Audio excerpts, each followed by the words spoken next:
Well, hello, beautiful people, and welcome back to M4L Academy. My name is Missy Karwowski, Director of M4LA, and I'm so glad that you've joined us today. This is our campus briefing series where we bring in subject matter experts to brief you on the key topics, issues, politics, and policies that impact kids, schools, and your rights as a parent. This month, we're going back to school. Well, your kids are going back to school, so we're going to help you prepare for it. We're bringing in some amazing speakers to help you understand the key topics and just some really good to knows so that you are prepared for a great school year ahead. In today's briefing, our guests from the Southeastern Legal Foundation will help you ensure you know your rights as a parent. Hermann serves as president for Southeastern Legal Foundation, and Cece serves as vice president of legal initiatives.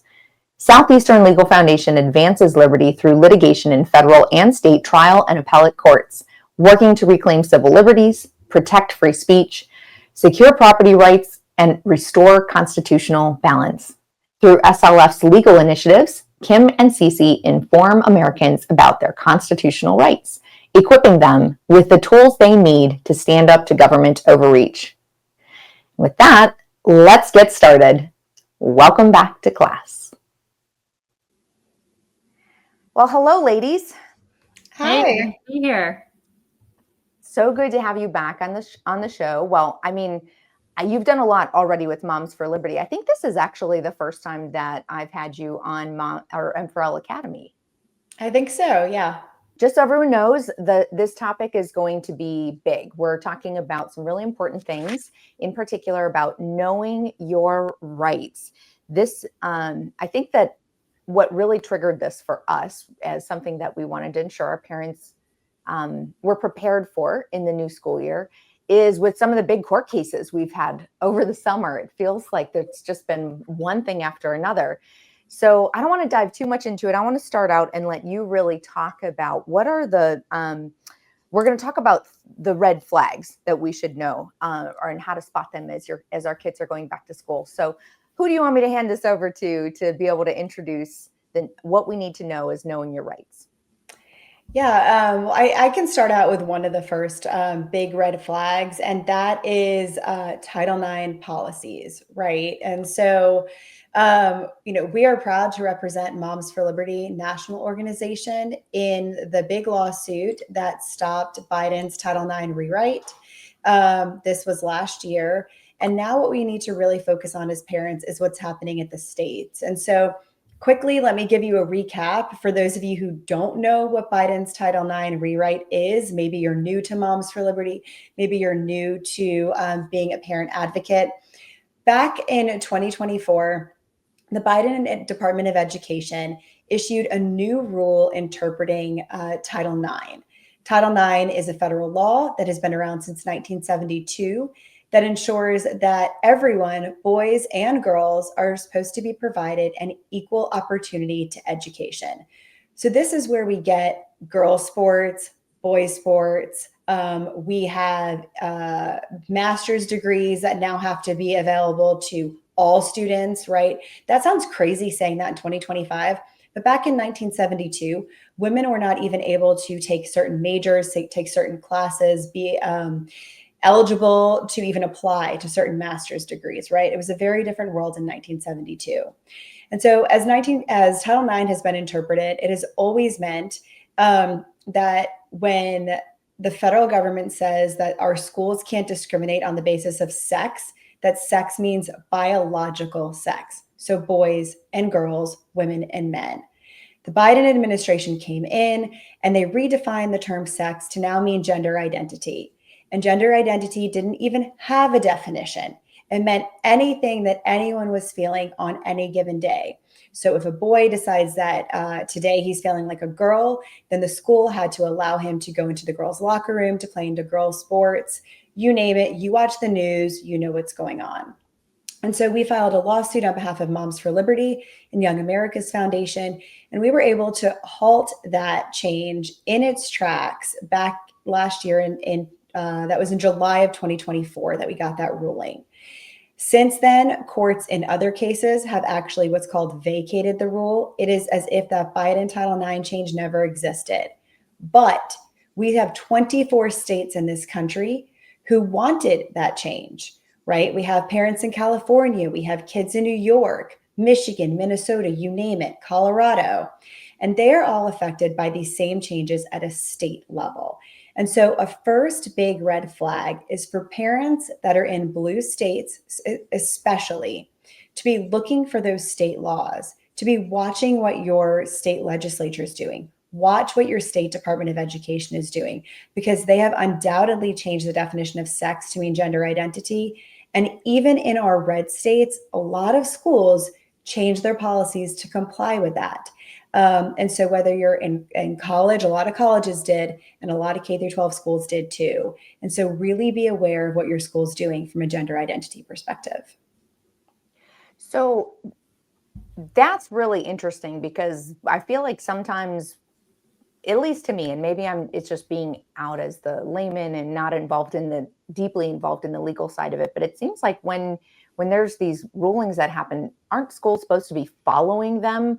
How are these schools, because I see these headlines across the nation still, where you see girls still fighting against student athletes that are still participating in not the correct sex sport. So what should parents be on the lookout for that? How can they fight back with that? Yeah, that's a great question. And federal law, especially now that we have the Trump Department of Education who has come in and they have said Title IX is the law. We are going to follow it. All schools are required to get in line. Congress came in and gave us this law for a reason. And so there's a few things that parents can do. One is that they can file complaints with the Department of Education. These are called OCR complaints. They are filed with the Office for Civil Rights. That's where the OCR comes from. If their school is not complying with Title IX, and so if their school is allowing those boys to compete in girls' sports, if their school is allowing girls to go into boys' locker rooms, right? We so often talk about our girls being protected in their privacy. And we forget that Title IX is also there to protect our boys, right? My son doesn't want to change in a locker room anymore with a girl than my daughter does with a boy. And so talk to your kids, right? The number one thing I suggest to parents is find out what's happening in their schools. Some of these kids are just so used to it that they don't even think to mention it to their parents, or they're shamed into complying with it. But their rights are being violated. And we all got into this fight to protect our kids. We need to be talking to them about these issues. It's so sad, but true what you just said, that our kids are now sadly so used to seeing their rights being violated. And you're right, it's not just girls, it's boys too. I think that was a pretty big scandal. That was a pretty big story relatively recently about a girl going into the boys' locker room, and how then it turned around and was the boys were in trouble. I just still find this amazing that we're even living in this world. It doesn't seem logically correct, but I don't know. It's shocking to me. So, Cece, what are your thoughts on this? Is there anything else that parents can be doing to help their kids? Well, and I was just sitting here thinking, of course, safety and privacy is probably the number one concern, as it should be for parents and their children. But their freedom of speech is also at risk with these kinds of policies. What these policies do, in mirroring President Biden's attempt to rewrite Title IX, is they say you can't discriminate against anyone. You can't harass anyone based on how they identify. And that opens the door to all sorts of potential free speech violations, where schools are telling students, you have to recognize other students' quote unquote preferred pronouns. They're incorrect biological pronouns, right? They're telling students that you cannot speak out. If there is someone using a locker room and you feel uncomfortable, and you say something to administrators, you could be punished for it, not the other student. And so it's really this ripple effect that we're seeing, again, not just with their safety and privacy rights, but also their free speech rights. And so if your child's school does have a policy on the books that threatens to punish your child for speaking out against these views, it may be time to reach out to a lawyer, in addition to the other tools that Kim just mentioned. So you just mentioned a policy there. So how would they find that policy? What would that look like for parents if if a school has an actual policy against students speaking out? I didn't even know that would be a thing, frankly. Yeah, sometimes schools call them Title IX policies. Often schools are a little bit more clever and they don't call them Title IX policies. They'll call them something like anti-harassment or anti-discrimination policies. They can usually be found on your school board's website, where they keep all of their other policies. So I would definitely recommend that parents check it out and see if they use very vague language, vague terminology in these policies, saying something like, you can't make someone else feel bad based on how they identify. That's going to be a big free speech red flag. Yeah, and I'll just add one quick thing there is that we've really been doing a deep dive into a number of states, working with parents, especially our Moms for Liberty members, in Colorado, Michigan, Minnesota, at those school policies, right? And really doing a lot of work to identify where they are.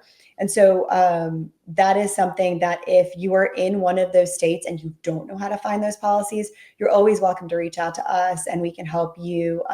We can help you find them and see if there's actually a legal fight that could be made there.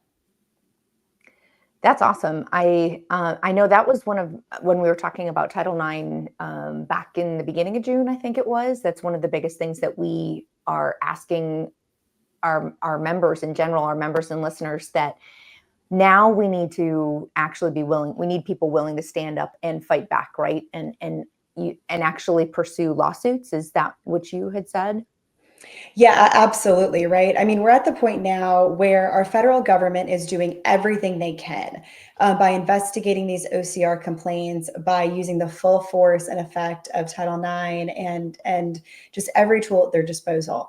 But that can only go so far, right? At that point, you're kind of playing whack-a-mole to a degree, where maybe we're stopping one school in California, we're stopping one school in Maine.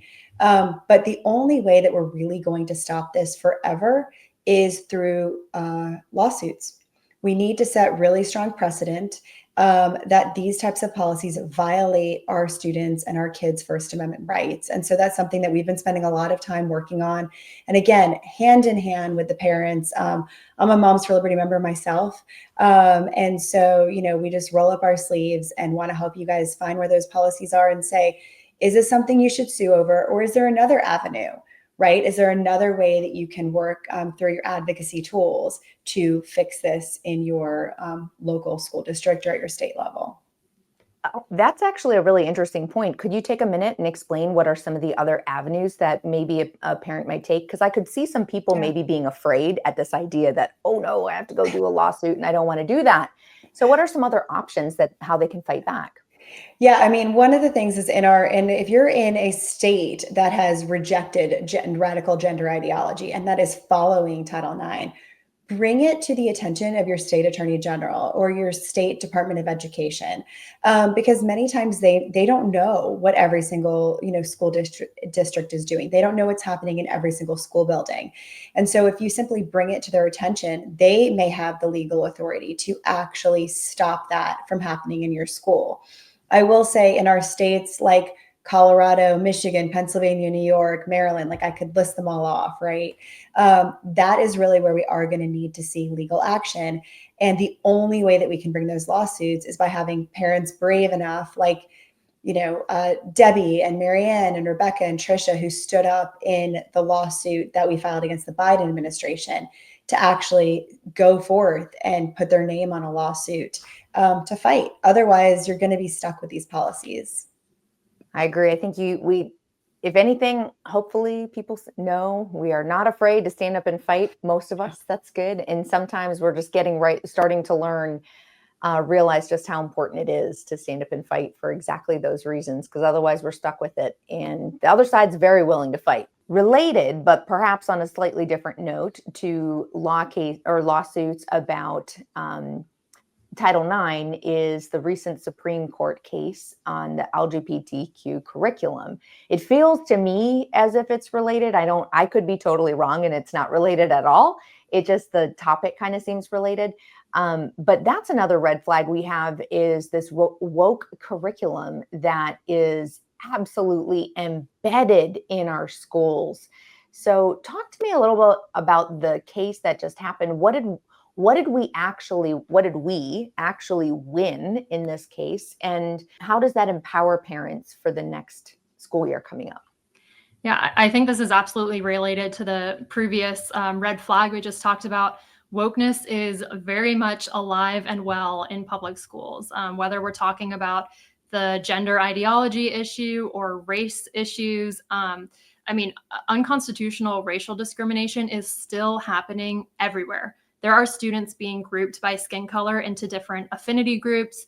They're being told that they can't join meetings after school or can't join class trips based on their skin color. So that's a major issue just in and of itself. But when it comes specifically to what is being taught inside the classroom, as you referred to, the Supreme Court recently affirmed that parents do have rights to protect their children. The case that we are referring to is Mahmoud v. Taylor. It was just decided this summer. And in that case, some parents sued their school district in the Maryland area, saying that their school district was teaching their children as young as kindergarten to read these LGBTQ books and teaching them this curriculum, these lesson plans that accompanied the books. And the concepts included not just transgenderism, but also concepts about being non-binary, whether gay marriage is okay or not, all sorts of things that many parents objected to on religious grounds. So these parents filed a lawsuit saying, I have a First Amendment right to tell my children how they should be raised. I want to direct their religious upbringing, and schools cannot interfere with that. And the Supreme Court sided with the parents. It was a huge victory. The court affirmed longstanding precedent that says that parents have the right to direct the religious upbringing of their children. So in other words, if there is curriculum that is going to interfere with sincerely held religious beliefs, parents can request that their children opt out of that curriculum or have other alternatives to that curriculum. Of course, this was an amazing ruling. It did leave some questions open, some things that can still be expanded upon. And so maybe it would help to kind of get into some of those open questions as well. I would love, if you have specific ways that you want to lead into it, I can, but I actually do have a quick question for you that I want to include. And I don't want to derail you though. So because you are the experts here, but I'm curious if you can also make sure you talk to the others, how this can be used on the other side.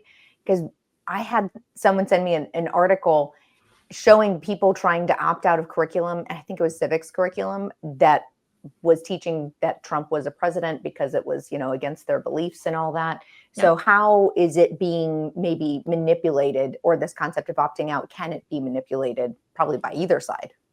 Yeah. And the Supreme Court made it clear that its ruling was very limited to talking about religious rights. So first of all, parents do have to show that they have some sort of sincerely held religious reason for keeping their child out of those classes.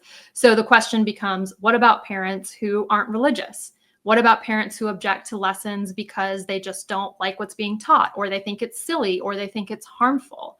That is something that people on both sides of the aisle have questions about, because some people might try to opt their children out of lesson plans about who our current president is, or something to that effect. There are also questions about whether schools have to give parents notice ahead of time and give parents an opportunity to opt their children out of those lesson plans. In Maryland, the school district was previously giving parents notice and an opportunity to opt out, and then it stopped doing so. That played into the court's ruling. The court said that they should have still continued giving parents that notice. But the court did not go as far as to say that every school must do so. It was really only looking at the facts in this case. Another question is, what other kind of curriculum counts here? what curriculum is so sensitive that parents can opt their children out of, and what curriculum is going to be mandatory whether or not they have religious objections to it. Can schools teach that 2 + 2 = 4, even if your religion teaches otherwise? So these kinds of things are going to continue being raised as questions. We're also hearing some questions about how this is going to affect surveys being given out in schools. Just a reminder that there is a federal law on the books, PPRA, that says that schools cannot give out surveys asking really sensitive, confidential questions of children without parental notice and opt-out. But curriculum and surveys often go hand in hand. So how are these two things going to play out? That's something that we're going to have to wait and see. But what we do know is that the Supreme Court has shown that it's willing to take on these kinds of cases head on. It's willing to go the extra mile for parents and say that parents do have rights. And there are probably going to be more cases that work their way up to the Supreme Court that the court will be willing to hear. So we're excited about that. You mentioned whether or not a school would be required to notify parents of the curriculum that's going to be taught, allowing for an opt-out, or just essentially does a parent opt out after the child learns the curriculum, right? So is that something that varies by state? Does it vary within states? Is it by school? Yeah, it absolutely varies by state, and Kim might want to chime in here as well. But the decision to opt your child out really does depend on where you are located. I will say SLF works on a federal level, and so because many of these questions are kind of unsettled at the federal level, and because a lot of this involves, state laws, we can't address every single curriculum or survey issue that comes across our desk. But that's why we have all of these tools available to us, and tools that we want parents to know about that go beyond the courtroom, that go to advocacy and things like that. So Kim, do you want to touch on some of those tools while we're talking about this? Yeah, I mean, we have a guidebook out that just touches on all of these issues that we're talking about. And it really drives deep down into the survey issues and curriculum issues. And we have a new resource that is going to be coming out this fall, specifically on PPRA. But one thing that I really want to mention to parents, the best tool that you have at your fingertips is asking for copies of the curriculum. So at the beginning of the year, you can go in and say, I would like to see copies of the history curriculum. I would like to see any reference to LGBTQ in the curriculum. Now, those might be very broad requests. So of course you're going to want to narrow them so that the school doesn't come back and say, wow, that's going to take us, a year to review. We can't actually get you those documents. And so keep your requests narrow, but ask the questions, ask to see the curriculum. And if your school comes back and says, no, we can't share their curriculum with you because it's protected by copyright, that's again another issue where lawsuits are somewhat necessary. We are representing a parent in Kentucky who was told that exact same thing. She wanted a copy of a survey that her child was going to be required to take or had taken in some situations. And the school came back and said, no, we can't give you a copy of that. It's copyrighted. And so, of course, we filed a lawsuit to say, no, every parent should have a right to see what's happening in their schools. That's not protected by copyright. She wants it for her educational purposes. She's not going to be reselling it, et cetera. Not to get too into the legal, weeds there. But those are fights that have to be had. But ask to see what's happening in your kids' schools. Talk to them and know that your school can't ask your kid questions about their religious beliefs, about their political beliefs, about your political beliefs, about their sexual identity or sexual orientation. There's a long list of these that we have out in our guidebook. And if your school asks your kids questions about those, they're potentially violating federal law. And so we don't only have here, right? We don't only have here issues of opt out and opt in. It's also that we have all of these laws on the books and they just haven't been being enforced. But we have a Department of Education now that wants to enforce them. And we have judges, including the Supreme Court, that's signaling to schools throughout this country, that constitutional rights and the rights of parents and kids matter, and they're going to hear those cases. Again, just really pay close attention to what's happening in your schools. And if you have a question, you can always reach out to us or some of our other friends who are putting out great resources on these issues. That's awesome.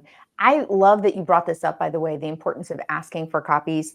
Can you take just a minute and explain, or just give me an example of what that's going to look like? Is this an official FOIA? Is this something that you can just email? Do you call the principal? What does that look like to ask for copies of the curriculum? Yeah, so it's going to depend on your state, right? And so when we talk about FOIA, that's at a federal level. So a FOIA is Okay. something that you would send a federal agency generally. Now, some states' sunshine laws are called FOIA, some are called open records, some are called sunshine acts. They're all kind of named a little bit different, but all you have to do is ask for copies of the records. It doesn't have to be anything super formal. If your school district does have a formal process, I always recommend following it because it's going to get you quicker documents. And then if you do have to ever file a lawsuit because they're not giving you those documents, or because they're claiming copyright, then you have a paper trail. And not every time I'm not trying to say to run to the courts every time they won't give you records, right? I certainly don't want parents to be hearing that. But you want to make sure that you have your options open and that you have all options available, because maybe it's just a math quiz that you're trying to get and it's not worth that fight. I always think it's worth the fight, but you understand the difference with what I'm saying between a math quiz and sex ed curriculum or English curriculum where they're reading a very inappropriate book or something to that context. And I'll just add too that most school districts do have on their website a description of how to file these kinds of requests to the school board, what sort of process to follow. So you can check your school district website. You can also just type in on Google, Smith County public records request, and usually that will generate the right link that you need. They're very easy to do. Yeah. So you said that they can push back on us. Well, one of the things you mentioned about keeping the request really narrow, because we might get some of that pushback might be that they're going to say this is going to cost a ton of money for us to do to get you this information. What is a route that a parent can take if they receive that sort of a response from the school? I mean, it'll depend on the state, right? So sometimes you actually have an appeals process that's available to you to appeal that. Some states do have fee waivers. So always look to see. And again, like Cece mentioned, a quick Google search can typically give you those answers. Sometimes lawsuits do have to be brought. You'll see them hit the headlines every once in a while. But a lot of times it's really just working with your school. Give them a call. Right? See how you can narrow the request. Tell them exactly what you're looking for. You don't need to hide the ball on this. You are just simply trying to get the records. We send FOIA requests all the time to federal agencies on all different issues. And sometimes it's just as easy as picking up the phone and explaining to them what you want. And they don't want to be dealing with your request any more than you want to have to be sending it. And so, try. In this day of technology, sometimes it's just picking up the phone and talking to them. That is such a good point. I love to tell my kids, because they definitely grew up in the texting age, and it's like, no. Have a conversation, pick up the phone and actually call. Yeah. I'm happy to say all of my kids can successfully call in a pizza order for pickup. I'm very proud of them. Believe it or not, that seems to be a challenge for some adults. So that's a good thing. I feel like I won as a mom there. So one additional question I have about the curriculum, when you go in to see it or when you request to see it, if they're fighting you on the idea of those copyrights as well, is that something maybe you can schedule time to actually go in and look at the curriculum? I've heard that is an option as well. Yeah. So just quickly, yes. Most schools, what we find, will say you can come in and look at it, but you can't take notes on it. You can't copy it. We're not actually giving it to you to take home. And most state FOIA laws, open records laws, actually require that they give you copies of the records if you ask for them. Not all, but a majority of them do. And so just because they're giving you the option to see it doesn't mean that they're following the law. There still might be a legal violation there. And so that's where all of those laws kind of come to a head. And again, we're litigating them in the courts right now, but we feel confident that we will eventually win those lawsuits. That is so interesting and helpful to understand or realize these different nuances of the law, because it's a great way for bureaucrats, for people to play the game, right? To try to keep hiding things, unfortunately. So we talked about different types of pushback that we'll receive, but the third red flag that I'm very interested to hear about, because I feel like our Moms for Liberty members in particular, and probably other people as well, get this a lot, is going to school board meetings, and you get threatened with mic getting shut off. You're not allowed to talk. They don't want to hear this. They're not going to hear you. What can parents do in those kind of situations? Can you talk a little bit more about what can happen there? Yeah, I mean, this is a huge issue that we've been seeing from the very beginning, right? I'll never forget getting that call back, I think it was in 2021, where Moms for Liberty members were being called domestic terrorists, and they actually were having the FBI show up at their house for things that they were saying at school board meetings. All of that is very real, and I can remember how scary it was just talking to the parents who were dealing with that at the time. And so this is something that's been going on for many years. I will say that school boards have gotten very sophisticated in shutting down parents. They will put out different guidelines and rules that are something like, you can only talk about things that are on the agenda at a school board meeting. And then the agenda has next to nothing on it. It will just say public comment, right? And they just put very high level things on for what they're going to talk about. And so basically nothing that you're going to talk about is going to be on the agenda, because there is no agenda. That's one way that we're seeing parents shut down from even being able to go up to the podium. We see mics being shut off. We see a lot of what's called viewpoint discrimination. So in other words, somebody can come in and let's say they're going to be talking about new social studies curriculum. If one parent is for the curriculum, they're allowed to stand up and talk about it. But if a parent is against the curriculum, they are shut down and their mic is shut off, or they're never allowed to speak in the first place. And the government can never discriminate against you because of your viewpoint. They can never actually silence you because of your beliefs, because they don't agree with them. And so that is a big way that we're seeing school boards shut down parents. This comes into what's called the forum analysis. And I'm going to kick it over to Cece to kind of walk parents through what this means, because this piece is really important to understanding what your First Amendment rights are where you live and at your school board meeting. Yeah, so just to kind of give a high level overview, and we dive into this more in our specific First Amendment training and First Amendment guidebook, which is also available on our website. But the general concept is that courts recognize that the government, at the end of the day, has to get its work done, right? We hired our school board to do a certain job. They have to get their job done. So while parents do have a right to redress their grievances before the school board, before their government, that right is not totally unlimited.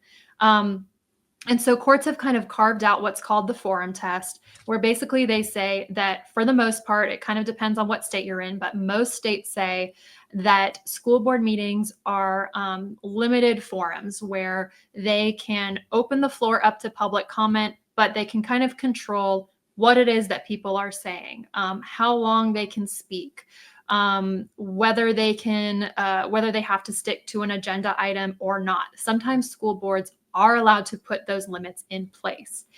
What is really important for parents to know is what Kim said already, which is if your school board seems to be discriminating against your views, that's when it's time to contact an attorney. So an example, let me think of another example besides what Kim gave.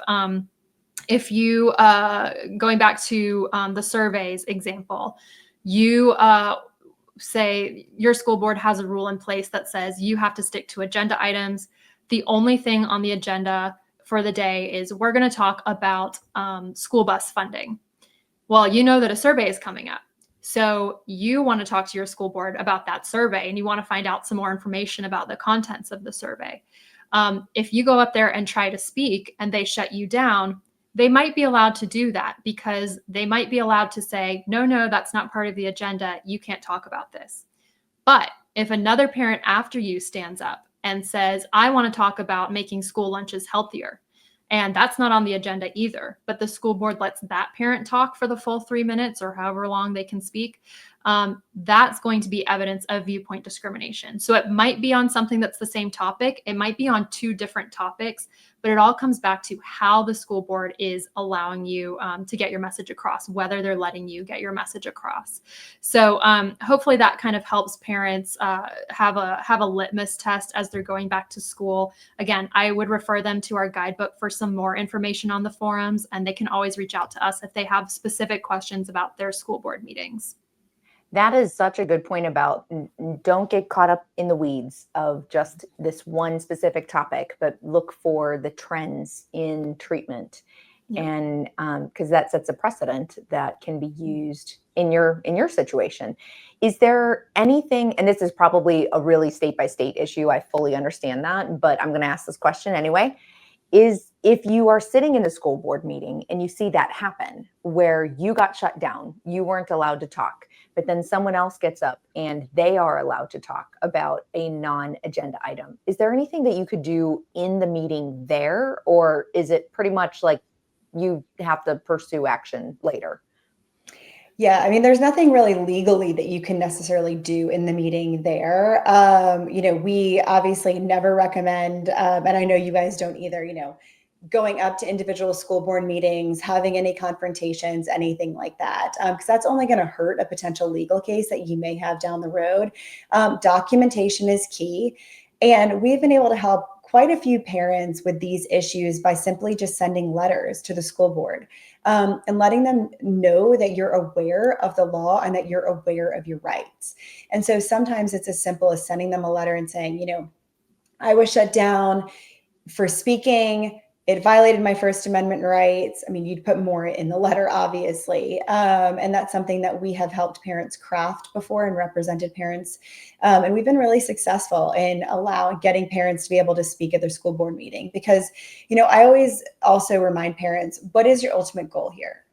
If your ultimate goal is to be able to speak at your school board meetings and raise the issues that you want to raise, then sending those demand letters and working with the school is always going to be something that you want to try first.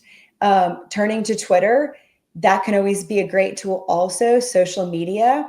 But again, it depends on what your ultimate goal is. If you're really trying to raise awareness, to that issue that you're talking about, maybe social media is the right tool. But if you're trying to ensure that you can always go speak at that school board meeting and that everyone else in your community can too, then demand letters, potential litigation if you need to, those may be better ways to really secure that First Amendment right there. Cece, you may have some additional thoughts. Yeah, no, I was going to say the same thing that, when we're talking about these tools in the toolbox, sometimes it's going to court. Sometimes it's these pre-litigation efforts like these demand letters. Sometimes it's going to media and bringing attention to what's going on. And then sometimes it's, using your vote as your voice and voting members off the school board who, aren't respecting free speech. Because if they're not respecting free speech, they're probably not respecting a lot of rights, especially when it comes to your children, unfortunately. Yeah, I think that's a really great point, actually. Free speech is extremely important. We covered some really interesting topics today, things that I know parents needed to understand before we started off the school year, which, wow, it's hard to believe that we are already to that point. Is there anything we missed? Any final takeaways? Any little one-offs you want to cover before we wrap up? One thing I'd like to add on the last topic that we were talking about is that school board members also need to remember that they have First Amendment rights. And one thing that we're seeing in a number of states that ties back to our very first topic is we're seeing state departments of education and even some state attorney general coming out and saying that school board members can't talk about certain topics and can't voice their views. We're seeing this especially in New York on the topics of gender ideology, where they've issued some guidance saying that, school board members that want to speak out and in favor of biological sex, if you will, and say that they believe that there are two sexes and that they believe that Title IX protects equal opportunity based on biological sex and not based on gender identity, that they are now potentially subject to removal.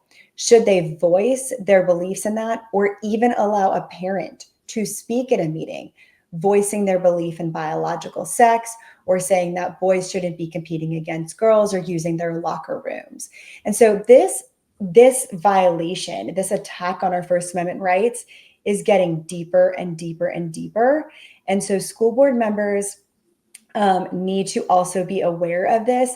And to be quite honest, in those situations, the only answer really is going to be litigation. And so if you see your states issuing guidance like that, reach out to an attorney, reach out to us, let us know it exists so we can take a look at it. But these attacks are coming from every angle, so don't let your guard down. That's my final piece of advice for parents, is don't let your guard down, because it's coming from every angle.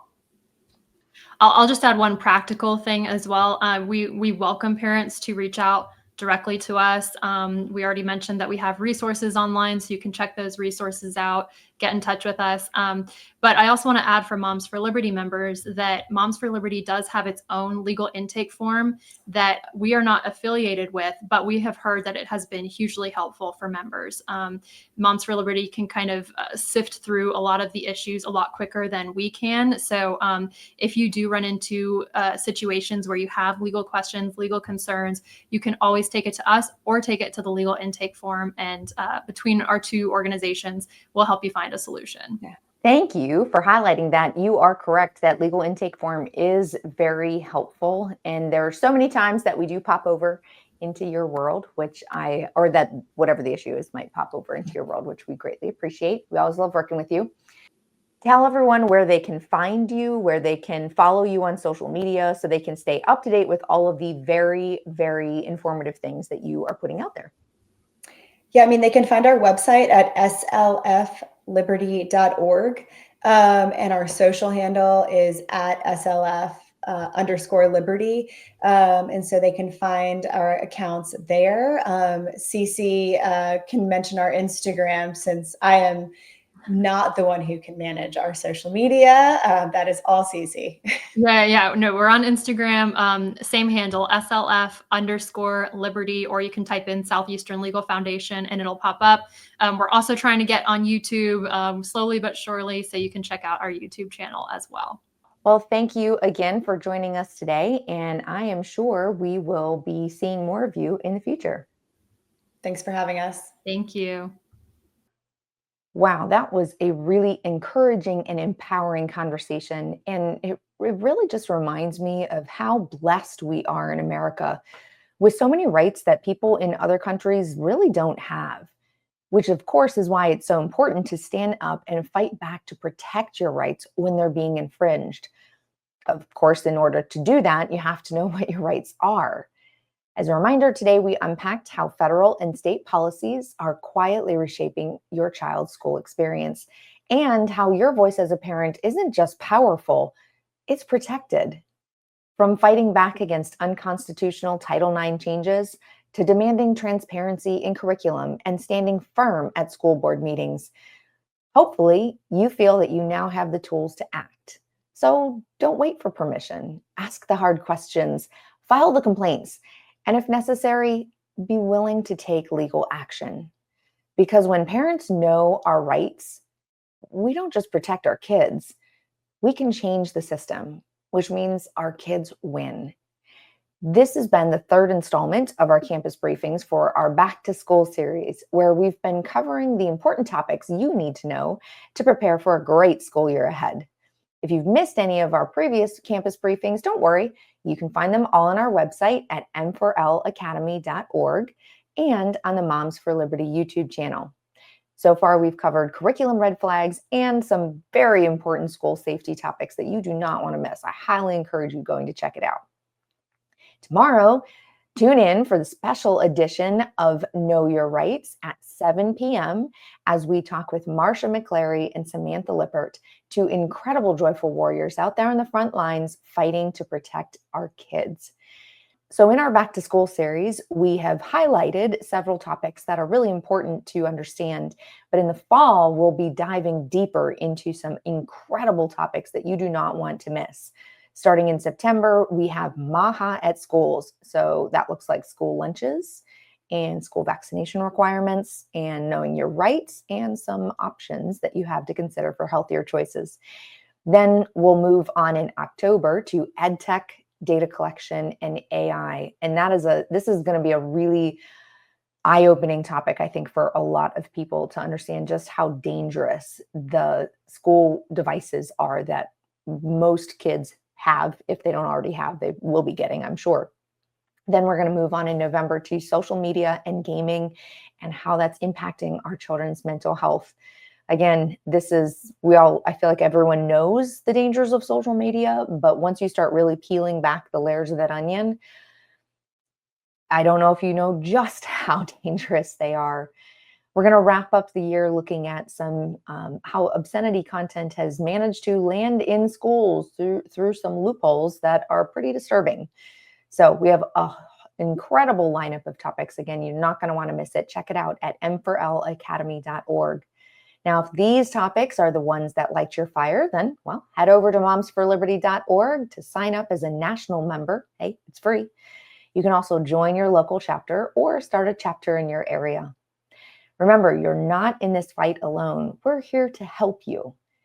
At M4L Academy, we're educating you on the topics, equipping you with the tools and resources so you can become an engaged citizen, not an enraged activist. Because, as James Madison said, the advancement and diffusion of knowledge is the only true guardian of liberty. And that is the mission of M4L Academy. Thanks again. We'll see you next time.